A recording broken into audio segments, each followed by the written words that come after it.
सभी छात्रों को जय हिंद। सनराइज़ करियर अकेडमी में बहुत-बहुत स्वागत है। सनराइज़ करियर अकेडमी जो कि चित्रकूट जिले की सर्वाधिक चयन देने वाली संस्था है और हमारा हेड ऑफ़िस है ओम प्लाज़ा ट्रैफ़िक चौराहा करवी, चित्रकूट। जहाँ पर तमाम 40 से भी ज़्यादा कोर्सेज़ की तैयारी एक ही छत के नीचे कराई जाती है। भारतीय सेना की संपूर्ण तैयारी भारतीय सेना की संपूर्ण तैयारी captain S Kumar sir managing director sunrise career academy के नेतृत्व में कराई जाती है। कैप्टन एस कुमार सर भारतीय सेना से रिटायर्ड अधिकारी हैं और जिनके नेतृत्व में यहाँ बच्चों को निःशुल्क प्रशिक्षण दिया जाता है। और ये हमारे कुछ होनहार छात्र हैं जिन्होंने 2019 और 20 के बैच में भारतीय सेना में चयनित हुए और हमारे चित्रकूट जिले का गौरव बढ़ाया। आगे बढ़ते हैं। सनराइज़ करियर अकेडमी में अलग-अलग कोर्सेज़ जैसे Indian army, air force, navy और इसका पूरा फ़िज़िकल, मेडिकल और रिटन कराया जाता है, ठीक है? इसके साथ-साथ ही railway, NTPC, RPF, ITI, ticket collector और स्टेशन मास्टर इन सब का कोर्स कराया जाता है। अगर हम पैरामिलिट्री की बात करें, तो एसएससी जीडी की जो शाखा है BSF, ITBP, CRPF, CISF, Assam rifle इन सब की भी तैयारी कराई जाती है। दूर-दराज के छात्रों के लिए हॉस्टल सुविधा और प्लस मेस सुविधा, लाइब्रेरी सुविधा, कंप्यूटर लैब की सुविधा उपलब्ध है। आगे जैसे हम बात करते हैं, सनराइज़ करियर अकेडमी में दोपहर 3 बजे से लेके शाम 8 बजे तक यूपीपीएससी, आरओ और एआरओ का बैच चलाया जाता है। इसी के साथ-साथ बीएड और यूपी टेट, सुपर टेट की भी क्लासेस लग रही हैं। तो चलिए बढ़ते हैं हम बीते दिन के कुछ घटनाओं में, करंट अफेयर में। चलिए, किस राज्य ने निवेशकों को आकर्षित करने के लिए औद्योगिक योजना का अनावरण किया? किस राज्य ने निवेशकों को आकर्षित करने के लिए नई औद्योगिक योजना का अनावरण किया? उत्तर है त्रिपुरा ने, ठीक है? ध्यान दीजिएगा ये हमारा पूर्वोत्तर राज्य है त्रिपुरा और बंगाल के साथ अपनी अंतर्राष्ट्रीय बाउंड्री बनाता है। आगे बात करते हैं यूनेस्को के महानिदेशक द्वारा किस देश के शहर मेक्सिको को वर्ष 2022 के लिए वर्ल्ड बुक कैपिटल नामित किया गया? ध्यान दीजिएगा, यूनेस्को के महानिदेशक द्वारा किस देश के शहर मेक्सिको को वर्ष 2022 के लिए वर्ल्ड बुक कैपिटल नामित किया गया? वो अमेरिका ने। किसने किया है? अमेरिका ने। ओके। प्रश्न 3 है, अमेरिका की बात करेंगे तो सुपीरियर सुपीरियर झील विश्व की सबसे बड़ी मीठे पानी की झील है और मिसिसिपी नदी है यहाँ पे और रॉकी पर्वत है जो कि मोड़दार पर्वत है और ये आपका प्रशांत महासागर और अटलांटिक महासागर में खुलता है। मेक्सिको की खाड़ी दुनिया की सबसे बड़ी खाड़ी यहाँ पे है। ओके, आगे बात करते हैं। 3 दिवसीय रायसीना डायलॉग का 7वां संस्करण भारत के किस शहर में शुरू किया गया है? नई दिल्ली में, रायसीना का संस्करण।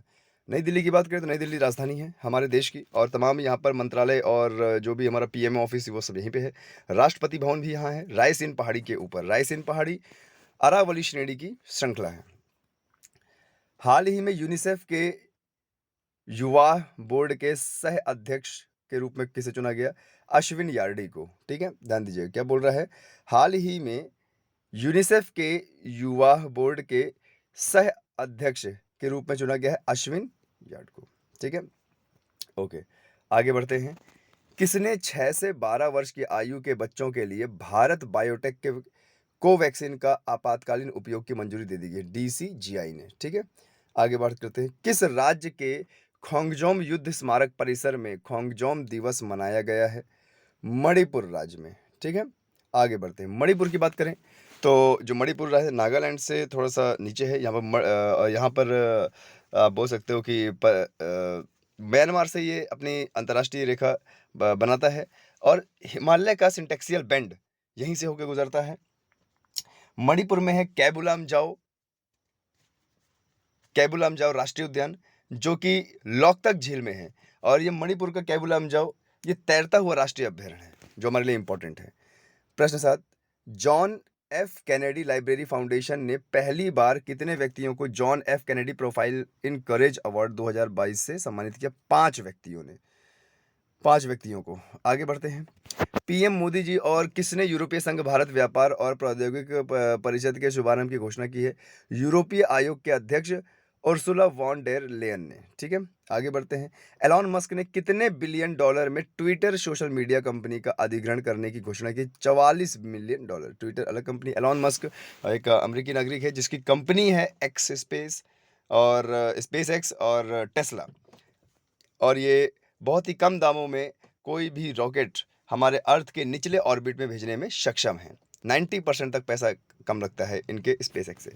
प्रश्न 10 की बात करें। प्रसार भारती ने प्रसारण के क्षेत्र में सहयोग के लिए किसके साथ एक समझौता ज्ञापन हस्ताक्षर किया है?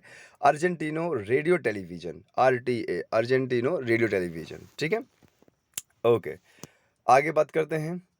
हाल ही में SIPRI, Stockholm International Peace Research Institute, हाल ही में SIPRI, Stockholm International Peace Institute Research Institute द्वारा जारी रिपोर्ट के अनुसार 2021 में विश्व का तीसरा सबसे बड़ा सैन्य खर्च करने वाला देश भारत है, 76 बिलियन डॉलर। प्रश्न 12, हाल ही में किस देश ने इमैनुअल मैक्रों को फिर से राष्ट्रपति के रूप में चुना है? फ्रांस ने। आगे बात करते हैं। सर्बिया ओपन टेनिस में पुरुष एकल का खिताब किसने जीता है?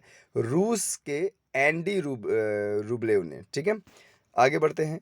हाल ही में किस मंत्रालय द्वारा किसान भागीदारी प्राथमिक हमारी किसान भागीदारी प्राथमिक हमारी की शुरुआत की है?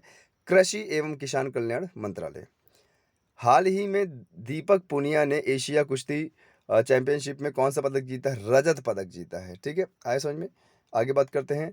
17 अप्रैल मई 2022 में होने वाले खेल इंडिया यूनिवर्सिटी गेम्स 2021 का आयोजन बेंगलुरु कर रहा है, और बेंगलोर कर्नाटक की राजधानी है, और ये इसी को बोलते हैं सिलिकॉन वैली। आगे बात करते हैं। अप्रैल मई 2022 में होने वाले खेलो इंडिया यूनिवर्सिटी गेम्स 2021 का आयोजन स्थल कौन सा है? बेंगलुरु है, ये अभी हमने पढ़ा। हाल ही में खबरों में रही अमृत सरोवर पहल का प्राथमिक उद्देश्य क्या था? जल निकायों का कायाकल्प। आगे बात करते हैं। कौन सी संस्था अखिल भारतीय घरेलू उपभोक्ता व्यय सर्वेक्षण आयोजित करती है? कौन सी संस्था कौन सी संस्था अखिल भारतीय घरेलू उपभोक्ता व्यय सर्वेक्षण आयोजित करती है? राष्ट्रीय सांख्यिकी कार्यालय, राष्ट्रीय सांख्यिकी कार्यालय।